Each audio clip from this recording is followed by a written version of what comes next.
Video ini disusun untuk memenuhi tugas asesmen akhir semester mata kuliah pembelajaran IPS, Prodi Pendidikan Guru Madrasah Ibtidaiyah Fakultas Agama Islam Universitas Muhammadiyah Magelang.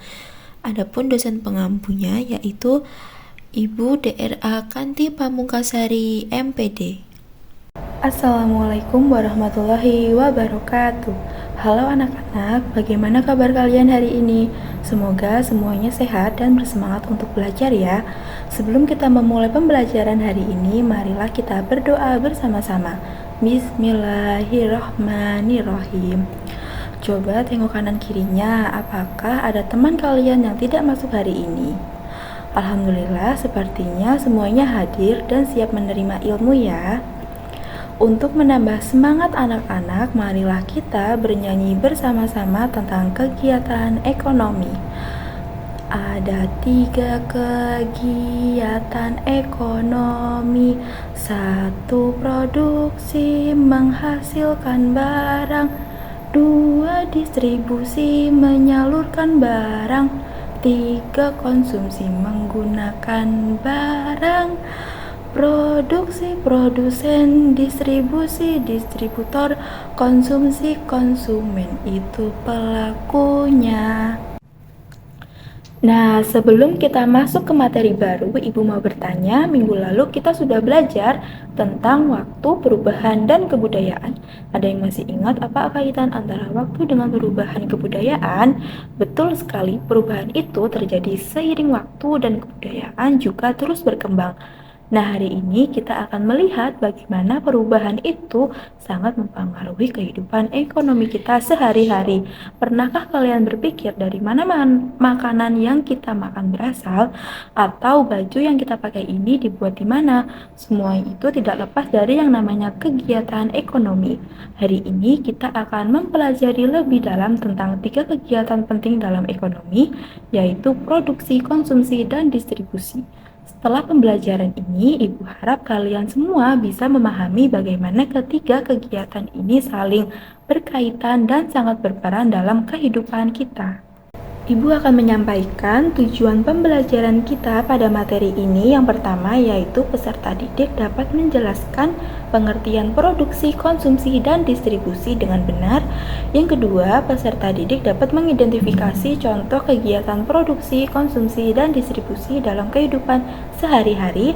Yang ketiga, peserta didik dapat memerankan peran produsen, konsumen, dan distributor dengan baik. Dan yang terakhir, peserta didik dapat merasakan pentingnya peran masing-masing dalam kegiatan ekonomi. Yang pertama yaitu ada produksi. Apa itu produksi? Produksi adalah kegiatan menghasilkan barang atau jasa untuk memenuhi kebutuhan manusia. Orang yang melakukan kegiatan produksi dinamakan produsen. Produksi dibagi menjadi 2, yaitu produksi langsung dan produksi tidak langsung. Produksi langsung adalah kegiatan produksi di mana faktor-faktor produksi utama digunakan secara langsung untuk menghasilkan barang atau jasa tanpa melalui tahapan pengolahan yang rumit atau panjang. Hasil produksinya seringkali merupakan barang atau jasa yang siap dikonsumsi atau digunakan. Contohnya, petani menanam padi di sawah menggunakan tanah dan tenaga kerja langsung. Sedangkan produksi tidak langsung adalah kegiatan produksi yang melibatkan tahapan pengolahan yang lebih kompleks dan menggunakan lebih banyak faktor produksi turunan seperti modal, teknologi, dan kewirausahaan. Hasil produksinya seringkali berupa barang setengah jadi atau barang jadi yang memerlukan proses lebih lanjut sebelum dikonsumsi. Contohnya yaitu pabrik tekstil mengelola kapas menjadi benang dan kemudian menjadi kain. Yang kedua yaitu konsumsi. Konsumsi adalah kegiatan menggunakan atau memakai barang dan jasa untuk memenuhi kebutuhan. Orang yang melakukan kegiatan konsumsi dinamakan konsumen. Konsumsi juga dibagi menjadi dua, yaitu ada konsumsi langsung dan tidak langsung.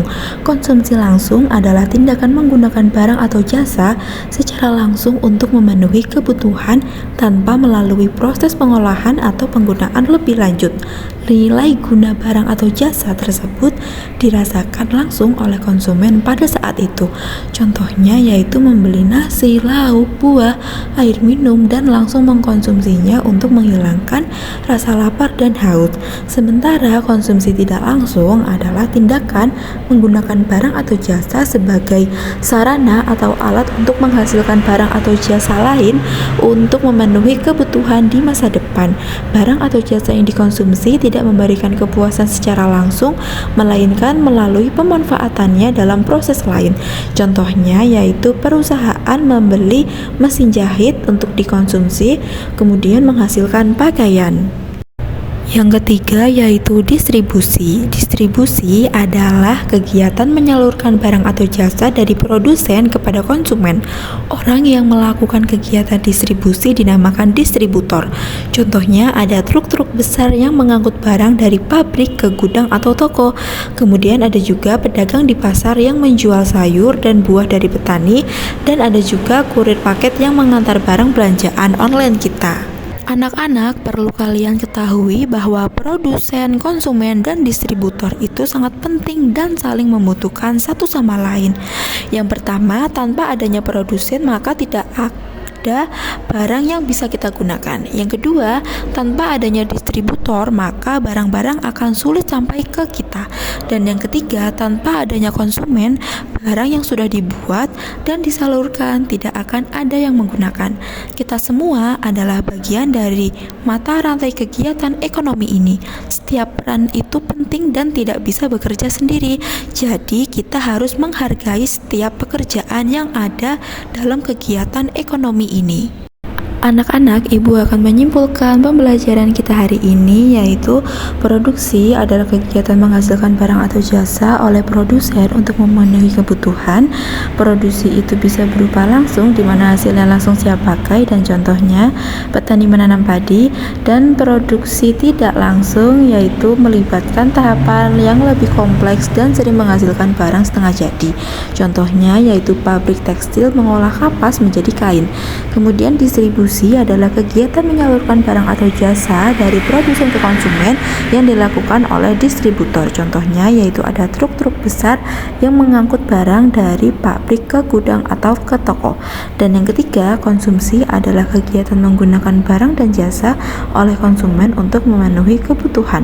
Konsumsi itu ada konsumsi langsung yaitu saat barang atau jasa langsung digunakan, dan konsumsi tidak langsung yaitu barang atau jasa digunakan sebagai alat untuk proses lain. Contohnya perusahaan membeli mesin jahit untuk produksi pakaian.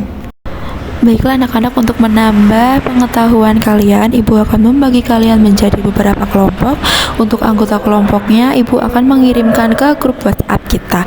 Untuk penugasannya, silahkan kalian setiap kelompok membuat drama yang terdapat elemen produsen, konsumen, dan distributor. Kemudian kalian video dan kalian upload hasilnya ke YouTube. Kemudian link YouTube-nya kalian share ke grup WA kita. Dan selanjutnya silahkan kalian mempelajari tentang pengaruh teknologi terhadap kehidupan manusia. Baiklah anak-anak, untuk pembelajaran pada materi ini maka kita cukupkan sampai di sini. Untuk selanjutnya, anak-anak bisa menyelesaikan tugas yang sudah ibu sampaikan dan mempelajari materi selanjutnya, yaitu tentang perkembangan teknologi terhadap kehidupan manusia. Kita akhiri pembelajaran hari ini dengan mengucapkan hamdalah bersama-sama. Alhamdulillahirabbil alamin. Terima kasih. Wassalamualaikum warahmatullahi wabarakatuh.